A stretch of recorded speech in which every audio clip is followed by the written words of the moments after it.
Hello, this is Mike at GameFromScratch, and today we're going to take a quick second look at the Lumberyard game engine from Amazon. Now, I looked at Lumberyard very briefly right after Amazon released it, and a few things have happened since, so I decided to take another quick look at it. Now, if you've never heard of it, Lumberyard is a fork of the CryEngine game engine. A long time ago, basically, Crytek, the first time, were running out of money, which they've since sort of done again. But when they were in a whole bunch of trouble there, Amazon came in and bailed them out, and as a result, they gave them a whole lot of money, and in return, they got a really big perpetual license for the CryEngine. Now, CryEngine is probably the also-ran of AAA game engines. It's been used by a couple of commercial games, such as Rise, Son of Rome, Crytek, of course, or Crisis, sorry, of course, MechWarrior Online. Star Citizen was probably the most famous in-development title, which has since moved over to Lumberyard. It's a beautiful engine, but it's always had its weaknesses. First off, the support has been awful, and the documentation has been terrible. So since then, Amazon has taken over. They've put a lot of resources behind it, and their big push, and their big idea behind Lumberyard is to try and push game developers towards their other services. Now, Amazon also purchased Twitch. So one of the big things they're doing here is trying to integrate Twitch in here. They've also got a number of online services, things like S3, EC2. Basically, Amazon is the #1 cloud services provider. So what they want to do is provide cloud services for game developers, and that's where Lumberyard comes in. Basically, it is free to use as long as you use their online services for your online component, which is a pretty sweet deal. So the question is Lumberyard worth using? Well, this new release has a couple of things going for it. Now, first off, the big thing, and the thing that I'm looking at today, is they released a huge starter game to get you going. It was made in correspondence with Climax Studio, the people behind Silent Hill, Shattered Memories, and the Assassin's Creed Chronicles series. Basically, they created this starter game template for developers to work with. And this is a nice development because, well, frankly, the resources you've got to learn the Lumberyard game engine are pretty terrible still. So this is another big resource. It's a pretty much full-featured game, and it gives you the ability to really do a deep dive. Now, at the same time, they've made a lot of changes to Lumberyard. A lot of things have been deprecated. Basically, the old visual programming interface is going away. Their old ways of controlling entities in the scene are going away, and instead they're going to a pretty much ubiquitous component entity system, like most of the rest of the game engine industry. So we're going to take a quick look at that today. Now, another thing I really liked about this release is they've changed their setup process. Now, back when Lumberyard was first released, it was a pain in the ass to install this guy.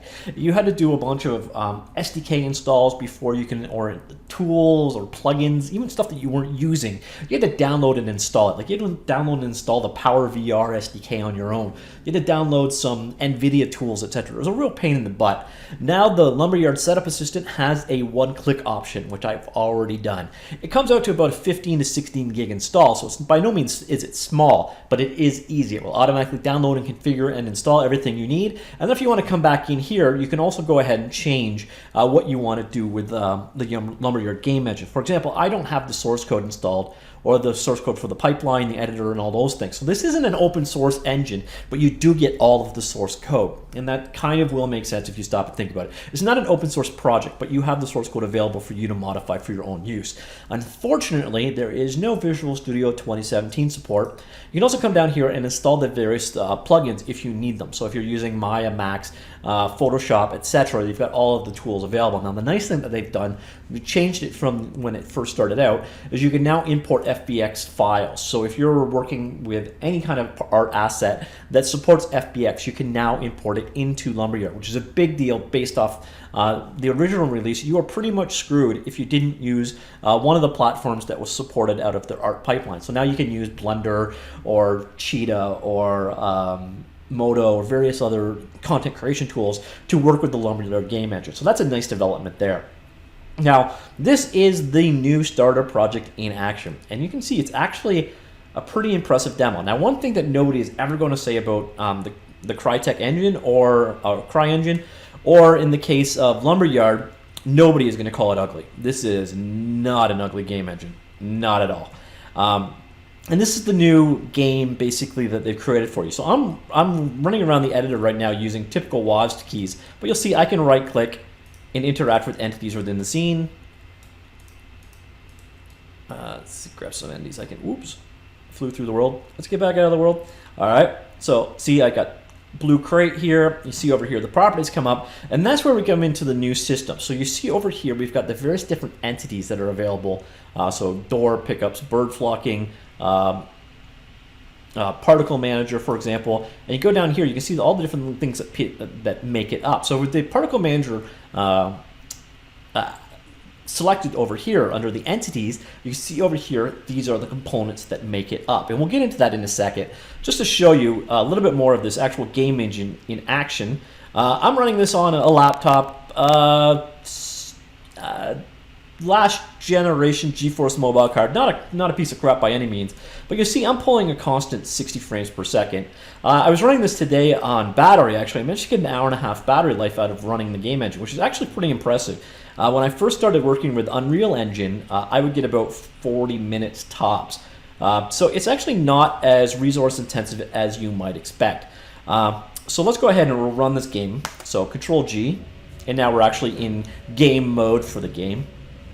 You get an idea. This is the starter game that is now included with it. So you can see all of the resources that go together to make this. We'll get back into that in a second.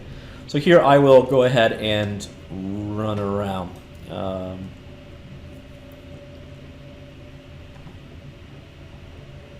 Let's see. The movement is a little clunky, but you get a pretty good idea of what we're dealing with. So we're starting off inside of this room. As you can see, it's very, very pretty. You see from our logs, we're getting some invalid subscript errors as we go. But the fidelity of CryEngine games or Lumberyard games, they are very beautiful. And this is something that you are getting full assets and control over. So here is where we were a second ago. Run on down here. I think there's a couple of enemies. So this is the newly available demo that they've made with full assets and source code for you to jump into. We'll go through those resources in a second as soon as I get myself killed here. So I think left shoots. Now the game itself isn't incredibly polished, but it is rather complete. So it does give you most of what you need to get going, which is a good thing because as I said earlier on, the documentation for this guy is atrocious, to be honest. Now it is getting better. And let me see if I can... I appear to be lobbing like a watermelon. Oh, switched weapons. Where'd the other guy go? There he is. Alright, die! Alright, and with that, I'll exit out. So you can see over here, here are the various different resources and assets available to us. So we've got, you know, the AI scripts, the various different scripts that go together to control this guy. Our level, we've actually only got a single level going on here. We've got our various textures that go in here. So there's our terrain textures, for example. You can see the instant preview, the normal maps, etc. Where are our models? Objects, so there's characters, Jack. So you see here is the Jack model. I don't know why I didn't get a preview there.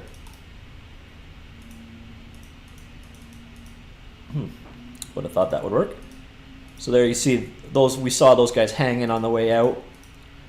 So you can see they've given you all of the resources you need for a full game. You got various different effects already created for you. So flag running effects. There's the textures that went into making them. All of the bits and pieces that go together to make your game. And here are, again, the scripts that go together and control the game. Now you'll notice here the scripts are .lua files. And we'll look at this in a second. Basically, the game engine itself is C++. The documentation on creating your own C++ version game is a bit minimal, but basically you bind out to Lua and you can basically do all of your game scripting in Lua. Now they did use something called FlowGraph, which was kind of like Unreal Engine blueprints, but 1/10 the polish level. It was a really kind of ugly visual scripting system. So they've gone ahead and replaced that out, which is a good thing. Now with the same game open, I'm going to actually just go ahead and switch out to a simple level that I created. And when I say simple, I mean simple. But I will show you the component model in a little bit more detail. So this is the other aspect that is new. So I'm not going to save my changes here. So this is an empty level with one entity in it. So I created an entity. It is entity 1. And you know what? I'll go ahead and I'll recreate the entity. So let's go ahead. We'll delete this guy, and I'll show you from the very beginning. So now they've moved to this entity component model. So let's go ahead and we'll create a new entity. So there we go. We created entity 1. By default, the entity just has one component attached to it, which is a transform component. It allows it to be positioned in the world. So here you can see where it is, in fact, being transitioned. I'm going to go ahead and add a component to it here. And you can see we've got all these different kinds of components that are available out of the box. So we've got, for example, network physics controller, so we could add a ragdoll to it or a mesh collider to it. We've got rendering components here for like area lightings, point lightings, etc. It is a pretty straightforward and nice system. So it is a definite improvement over what used to be there. Now you'll notice on the topic of what used to be there, when you come in here and look at the tools, you're going to see all of these things basically either as preview, that's the new way, or legacy. So FlowGraph, for example, is that visual programming system they used to use. It's marked as legacy because it is ultimately going to be deprecated and going away.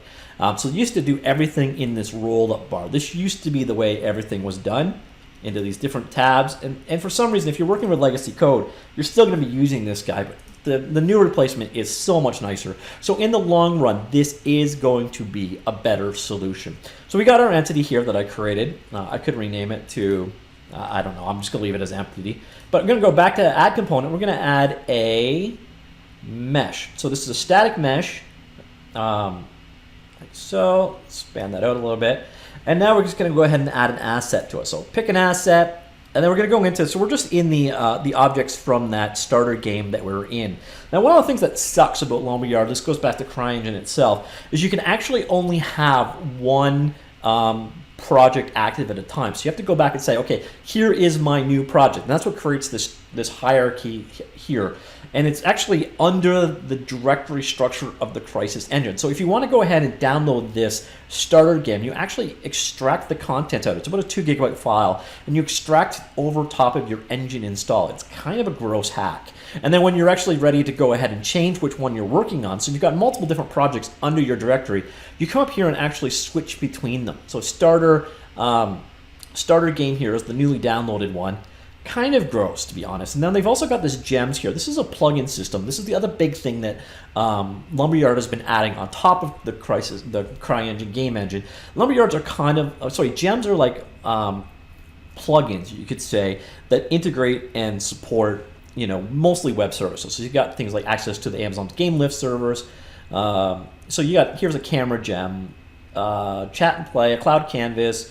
This is where they've been putting a lot of their support, is these various different effects and extensions, etc., in-app purchases. So they've got this plugin system they've named Gems, and you can go ahead and embed new support. So the cool thing is we've got things like OpenVR, OSVR, support added this way, bring in sky clouds, rain, snow. But what we did here was basically, I'm going to do none of that, but it's back in the project configurator. So this is the guy that you use to say, okay, my currently active project is this. And all of your resources and actions and everything need to be in those subfolders. So when I go into my Crysis install folder, everything needs to be there somewhere. So dev Lumberyard.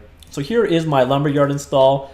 When I got that download, so it was available here, the PC starter game, you open it up, and basically you extract that dev folder over top of this dev folder, and it creates the sub hierarchy. So you can see there's the starter game. So everything needs to be underneath your CryEngine or your Lumberyard install, which is a little hacky, and you switch what is currently active with this guy. So a bit of an ooh there, but yeah. So anyways, I'm back here. These are the subfolders within that hierarchy that I was talking about. So my active project is this starter project, that underneath it I got the starter game, various objects, etc. This does correspond directly to the file system, which I think so here, starter game, and then you'll see, so starter game and then textures. We come back over here and look, you see starter game, and then say, where's starter game? Oh, it's looking for static meshes, right? It's looking in very specific directions. So let me go on back to what I was doing. Let's go to weapons, rifle. Sure, we'll bring in not the FBX file, the config file. So there, we just brought a gun into the world. So I'm going to zoom in. There is our new gun file. And so that is how you bring an entity into the world. And we can move it around, like so, confined to an individual axis, which it's currently not actually doing. There we go. Like so. then you got your standard transforms along this line. So that is how you actually, the new relationship. So you've got entities at the top level thing, and they're built out of components. Now where you're probably coming in is, okay, well, how do I script? Good question. That is also a component. So we come in here, we go to script, and we can attach a Lua script. Now you'll notice we can also do flow graphs still, but again, it's marked as legacy. That means it's deprecated and going away. Plus, if I'm honest, flow graph was kind of ugly. So I don't think I would recommend it in the first place anyway. So we attached our Lua script, and go ahead, and now we need to attach a Lua script here. I created one earlier about the simplest script you can create, and we'll go ahead and attach it in now. Now, as I said earlier, the documentation for the scripts is very, very, very minimal. But I'll show you probably the best way to go about learning how things can work. So now that we've got that attached, I'm going to go ahead here, and I'm just going to open it up in the Lua editor. So here we are. We're in the Lua editor. You can use this. It's got syntax highlighting, but I can't get code completion, which is a little annoying. Now the cool thing is I am now hooked up to the editor it came from. If we're not, click this guy and connect it back to the game engine. What this does is a live hook between the two, and what's very important there is it gives you these class references. If this class references isn't showing, just come on up here and go to View Class References, and that's how you're going to figure out pretty much everything. So you see here, this is a list of globally available classes. So my code here, see if I can, there we go. So here is some very simple code going on. Now the nice thing is you can set breakpoints, debug, real time, jump through when you're working on your code. But let's look at this very, very simple example. So I'm creating a local table for my script, and I'm defining the properties that are there. So if I basically said, let's see,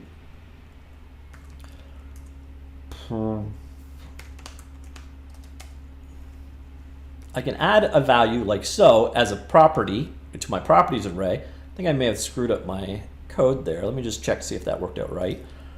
And then now you'll see some int is now available as a property bound back to the editor. So you can very easily expose your code back and forth between the two. Now let's go on back. We don't actually need any properties in this example, so let me just go get rid of that. But that's how you can basically expose your code to the editor itself. And you'll see here we've created the two big guys you're going to have right off the hop is these two callback functions. One is on activate and the other one is on deactivate, and they're called very consistently. The first one is when your game is created. The last one is when your script is created, and then when it is destroyed. And then finally, at the end of your script, basically return an instance of it. Now, what you're probably seeing here is in our onActivated, we're calling this function called debug.log. Now, where the hell did I come up with this debug? Well, that's where these classes come in really handy because, again, the reference material and the API reference is terrible. So you come on in here and you can see here is the globally available classes. So there is debug, and you can see here log. And that's kind of, in all honesty, the majority of your best source of Lua API information. Now, the majority of your code actually isn't going to work with these globally available classes, although obviously there's handy stuff in here, such as math functions, your debugging functions as you saw here, etc. But where you're really going to be going is these buses. Now, buses are basically integration back to C++ code. This is where you link the two together. Now, what I've done here, for example, is I've connected to the tick bus. Now, how the hell are you going to figure out that you need to use the tick bus? Trial and error, mostly. If you go through a couple of their examples, or you go through basically some of the script code from this example right here. So you come into scripts and you look at a couple of things, like Jack is the name of your robot. Here's your camera controller script. You come into here, into this guy. So if I open that guy up, should open it in the editor. Anyways, you come on, it will show you the code they used, and you're going to learn a lot of this via straight up trial and error. But what I've done here basically is I've hooked into the tick bus, and the tick bus is going to be basically, this is your game loop. This is every time the game runs, it's going to fire off a tick event. And you're just going to subscribe to the tick bus, basically say connect me to it. Now if I look down here, so tick bus is available, tick bus right there. And you're going to be mostly working with buses. And now it's going to say notify on tick. So this is the name of the on call. This is the function, basically, the callback function the tick bus is going to call after you've connected it to your object. So you'll see here I've implemented the on tick method. And then all I'm doing basically is debugging out that a tick occurred. So I go back and we'll run our game. Like here, Control G. And you'll see down there in the bottom left-hand corner, you can see our console was rapidly updating. I'm not sure why it stopped. I may have scrolled out of the end of the console. But basically, that's what that is. It's basically every pass through the event loop, that particular code is going to be called. And you're going to come back here. You're going to notice there's all kinds of these buses. Or various different callbacks. So there's the camera request bus. And then broadcast, so you could call off these methods on it. So get the field of view. So this is how you would say, what is the field of view for the camera? Or we can have these callback function or methods that you actually implement if you're going the other way. And that's how the majority of your scripting works. Your entity bus over here, so on entity activated, on entity deactivated, game entity context request bus, light component request bus. So everything in the game, every object on one end basically has these buses, and then you've got these broadcasting messages, and then you've got these event messages. So what you can do is something like light component request bus dot, and this is one of those areas where code completion would be nice, very nice, get ambient, etc. Or if we go back into like an example that they're using, let's see if they've got some of these buses being called.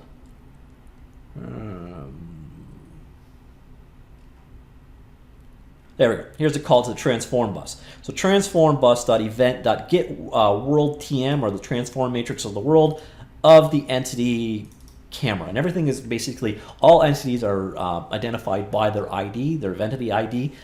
In you, by default, will have an event ID assigned to you. So it's through this system that, and here you see another one, cry, character, physics, request bus, event.request velocity, for this guy's event ID, and then fill the velocity value in there. So all of your callbacks to the C code is basically using these buses. Is it intuitive? Not particularly, but once you figured it out, and once you figure out what the damn buses are, then you can make sense of it in a hurry. But again, that is hands down the weakness of Lumberyard. Now, they are working very actively to improve this aspect of their documentation, so that's nice. Hopefully we get code completion in here. That will go a long way towards, because if I could just sit here and